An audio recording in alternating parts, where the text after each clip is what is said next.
ಇದು one of our key product. ನಮ್ಮ company one of the important product ಇದು veg boost ಅಂತ.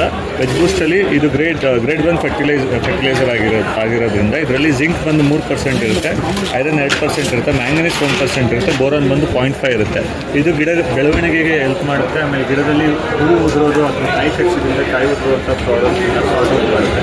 ಆಮೇಲೆ ಇದನ್ನು ನೀವು ಮಿಕ್ಸ್ ಫರ್ಟಿಲೈಸರ್ ಆಗಿರ್ಬೋದು, ಅಂದರೆ ಬೇರೆ ಫರ್ಟಿಲೈಸರ್ ನೀವು ಯೂಸ್ ಮಾಡ್ತಿರ್ತಾರಲ್ಲ, ಡ್ರಿಪ್ಪಲ್ಲಿ ಬಿಡೋದಾಗಿರ್ಬೋದು, ಸ್ಪ್ರೇ ಮಾಡೋದಾಗಿರ್ಬೋದು, ಅದರಲ್ಲಿ ಇದನ್ನು ಮಿಕ್ಸ್ ಮಾಡಿ ಕೊಡೋದ್ರಿಂದ ಏನಾಗುತ್ತೆ ಅಂದರೆ ಒಳ್ಳೆ ಬೆಳವಣಿಗೆ ಬರುತ್ತೆ. ಆಮೇಲೆ ಗ್ರೋತ್ ಚೆನ್ನಾಗಾಗುತ್ತೆ. ಅದಕ್ಕೋಸ್ಕರ ಏನು ರೆಕಮೆಂಡ್ ಮಾಡ್ತೀವಿ. ಹೌದು. ಯಾವ್ಯಾವ ಪ್ಯಾಕೇಜಿಂಗಲ್ಲಿ ಸಿಗುತ್ತೆ ವೆಜ್ ಬೂಸ್ಟ್? ನಿಮಗೆ 100 ml ಇಂದ 5 ಲೀಟರ್ ವೆಜ್ ಬೂಸ್ಟ್ ಸಿಗುತ್ತೆ. ಅಂದರೆ 100 ml 250 ml ಸಿಗುತ್ತೆ, 500 ml ಸಿಗುತ್ತೆ, 1 ಲೀಟರ್ ಸಿಗುತ್ತೆ, ಹಾಗೆ 5 ಲೀಟರ್.